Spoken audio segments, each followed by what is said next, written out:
مفرور کو الیکشن لڑنے سے نہیں روکا جا سکتا. سپریم کورٹ نے بانی پی ٹی آئی رہنما عمر اسلم کے کاغذات نامزدگی مسترد ہونے کے خلاف اپیل کا فیصلہ سنا دیا. عمر اسلم کو الیکشن میں حصہ لینے کی اجازت دے دی. جسٹس منصور علی شاہ نے پوچھا کہاں لکھا ہے کہ مفرور الیکشن نہیں لڑ سکتا. جسٹس اطہر من اللہ نے کہا احتساب عوام کو کرنا ہے, الیکشن کمیشن نے نہیں. درخواست گزار کی اہمیت نہیں, عوام کے حقوق متاثر ہو رہے ہیں.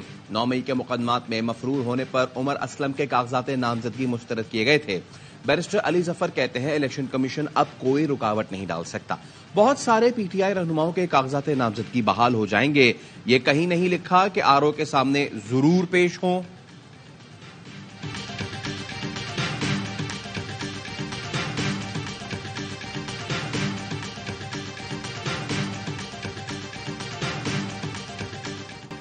سپریم کورٹ نے پی ٹی آئی رہنما طاہر صادق کو انتخابات لڑنے کی اجازت دے دی. چودھری پرویز الہی کے کاغذات مسترد ہونے کے خلاف اپیلوں کی سماعت. جسٹس اطہر من اللہ نے کہا پرویز الہی پر جو اعتراض لگایا گیا اس کا تو بعد میں بھی ازالہ ممکن ہے. صنم جاوید اور شوکت بسرا کے کاغذات مسترد ہونے کے خلاف اپیلیں. ڈی جی لا الیکشن کمیشن کی مصروفیت کے باعث سماعت 2 بجے تک ملتوی.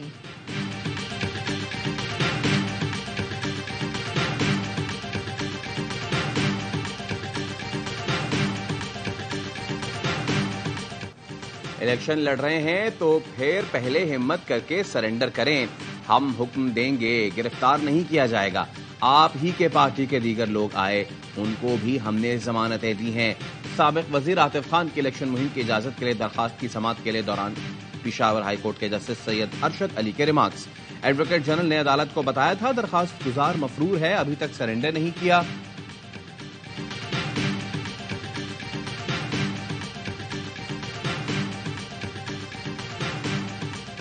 Free and independent media are vital institutions that undergird healthy democracies. We believe journalists play a critical role in covering fair and transparent elections. Any report that may be out there of restrictions on freedom of expression, freedom of association, and the press, Pakistani authorities' self-stated goal of a fully fair and transparent election.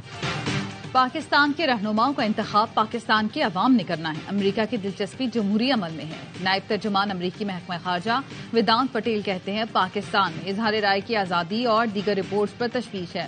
اظہار رائے کی بندش پاکستانی حکومت کی اپنی ہی policy کے خلاف ہے. ایران خطے میں جارحانہ اقدامات کر رہا ہے. خطے میں بڑھتی ہوئی کشیدگی پر تشویش ہے.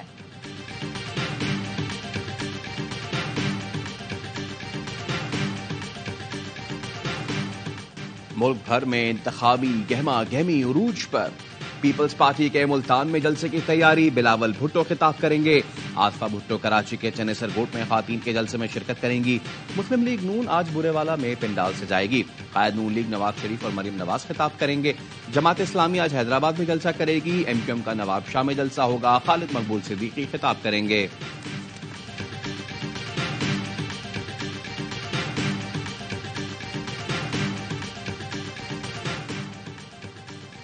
پیپلز پارٹی نے لاڑکانہ سے پی ٹی آئی کو سرپرائز دے دیا. پیپلز پارٹی کے خلاف بھرپور تقاریر کرنے والے تحریک انصاف کے سینیٹر سیف اللہ بڑو نے بلاول زرداری سے ہاتھ ملا لیا. الیکشن 2024 میں شیر کا راستہ روکنے کا اعلان کر دیا. آصف زرداری نے لاہور میں مسیحی برادری کے وفد سے ملاقات میں کہا بلاول بھٹو کا 10 نکاتی ایجنڈا ملک کی تقدیر بدل دے گا. 8 فروری کو عوام اور تیر کی جیت ہوگی.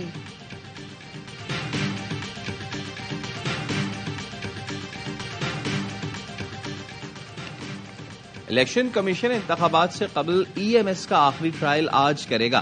ای ایم ایس پر نتائج کی تیاری سے لے کر ترسیل تک کا ٹرائل کیا جائے گا. تمام 859 حلقوں میں ریٹرننگ افسران کے دفاتر میں ای ایم ایس کا ٹرائل ہوگا.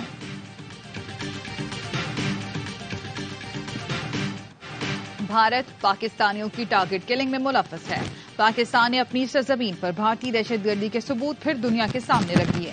سیکرٹری خارجہ نے پریس کانفرنس میں بتایا 2 پاکستانی شہریوں کے قاتلوں اور بھارتی ایجنٹس کے درمیان رابطوں کے ثبوت حاصل کر لیے ہیں. شاہد لطیف کو 11 اکتوبر 2023 کو سیالکوٹ میں قتل کیا گیا تھا. بھارتی ایجنٹ یوگیش کمار نے قاتل عمیر کی خدمات سوشل میڈیا کے ذریعے حاصل کی. بینک ٹرانزیکشن کے ثبوت بھی موجود ہیں. 12 اکتوبر کو عمیر کو بیرون ملک فرار ہوتے ہوئے پکڑا. راولاکوٹ میں ریاض کو قتل کرنے والے عبداللہ علی کو بھی ایئرپورٹ پر گرفتار کیا گیا. عبداللہ علی کو بھارتی ایجنٹ اشوک کمار نے اجورتی قاتل رکھا تھا. اجرتی قاتلوں نے دوران حراست جرم قبول کیا، سہولت کاروں کو بھی پہچان لیا۔ بھارتی ایجنٹوں کو پاکستان اور دیگر ممالک میں قتل عام پر انصاف کے کٹہرے میں لانا چاہیے۔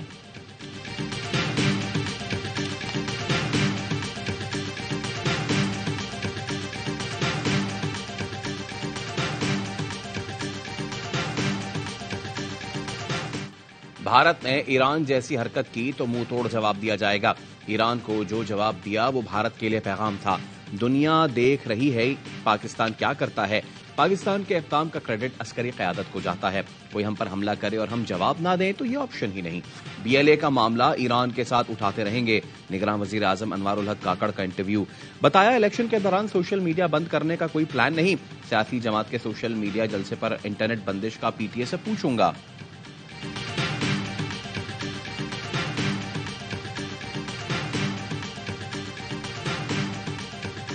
بھارتی یوم جمہوریہ پر کشمیری دنیا بھر میں یوم سیاہ منا رہے ہیں۔ مقبوضہ کشمیر میں ہڑتال، احتجاجی مظاہرے اور ریلیوں کا انعقاد۔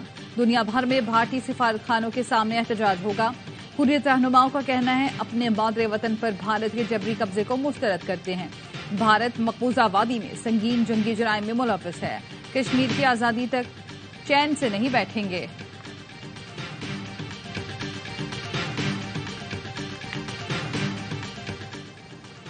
لاہور کے انڈر پاسز کی حالت پہلے سے بھی عجیب کر دی۔ مذاق لگ رہے ہیں۔ عجیب لائٹیں لگائی گئیں جو پہلے ہی دن بند ہو گئی۔ انڈر پاسز کی تزئین و آرائش کی مد میں کس نے پیسے کمائے ہیں؟ تحقیقات ہونی چاہیے۔ لاہور ہائی کورٹ کے ریمارکس۔ عدالت نے ہائی ویز اور موٹر ویز پر کھجور کے درخت لگانے سے روک دیا۔ DC ماحولیات نے عدالت کو بتایا تھا کھجور کے درخت سے آلودگی میں کمی نہیں ہوتی۔ کھجور گرم علاقوں کا درخت ہے۔ موٹر ویز اور ہائی ویز پر لوکل درخت لگائے جائیں۔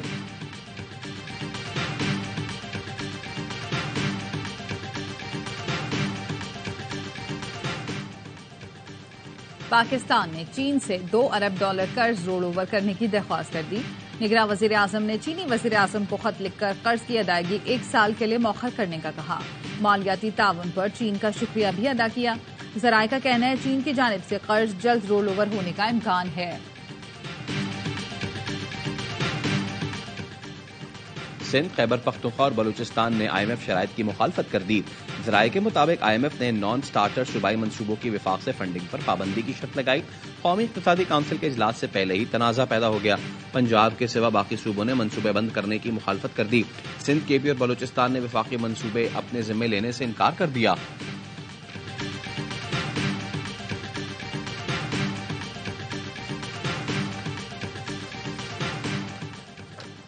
پنجاب میں نمونیا سے مزید 13 بچے انتقال کر گئے۔ 24 گھنٹے میں 1122 نئے کیسز سامنے آ گئے۔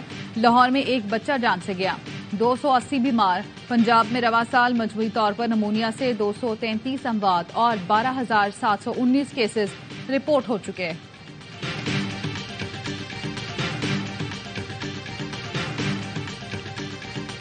ملک بھر میں سردی کی لہر برقرار۔ اسلام آباد میں ہلکی بارش، موسم مزید سرد۔ آزاد کشمیر سمیت بالائی علاقوں میں رواں سال کی پہلی برفباری۔ اسکردو ملک کا سرد ترین مقام، پارہ -8 ڈگری ریکارڈ۔ کراچی میں ٹھنڈی ہوائیں، کم سے کم درجہ حرارت 14 degree centigrade record. Punjab, Khyber Pakhtunkhwa اور سندھ کے میدانی علاقوں میں دھند کے ڈیرے۔ 24 پروازیں منسوخ، 4 کو متبادل ایئرپورٹ پر منتقل کر دیا گیا۔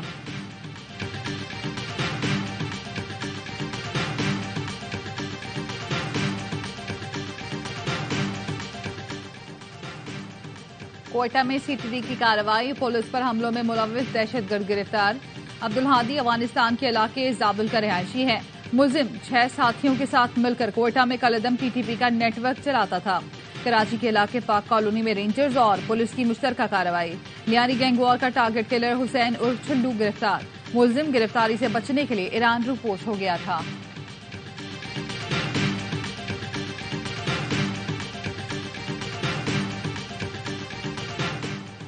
کراچی میں ایک اور شہری نے خودکشی کر لی۔ پولیس کے مطابق تاجر نے کاروبار میں نقصان پر خودکشی کی۔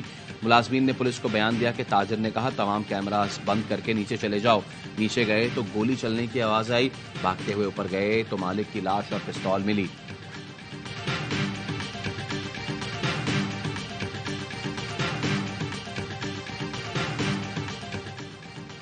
جماعت اسلامی کا کراچی انٹرمیڈیٹ بورڈ کے باہر دھرنا، طلباء طالبات بڑی تعداد میں مارک شیٹ لے کر پہنچ گئے۔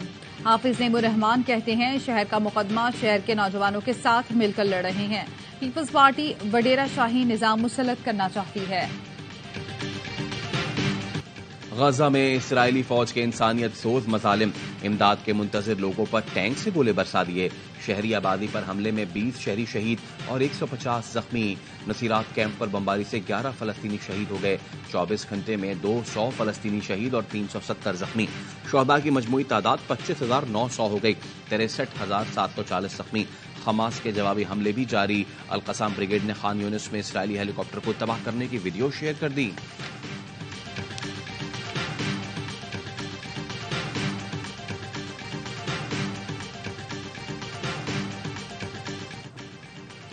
اور غزہ میں فلسطینیوں کی نسل کشی پر اسرائیل کے خلاف مقدمہ. بین الاقوامی عدالت انصاف جنوبی افریقہ کی درخواست پر آج فیصلہ سنائے گی. فیصلہ پاکستانی وقت کے مطابق شام 5 بجے سنایا جائے گا. ترجمان حماس اسامہ حمدان کا کہنا ہے عدالت نے سیز فائر کا حکم دیا تو عمل کریں گے، لیکن اسرائیل کو بھی پابند کیا جائے.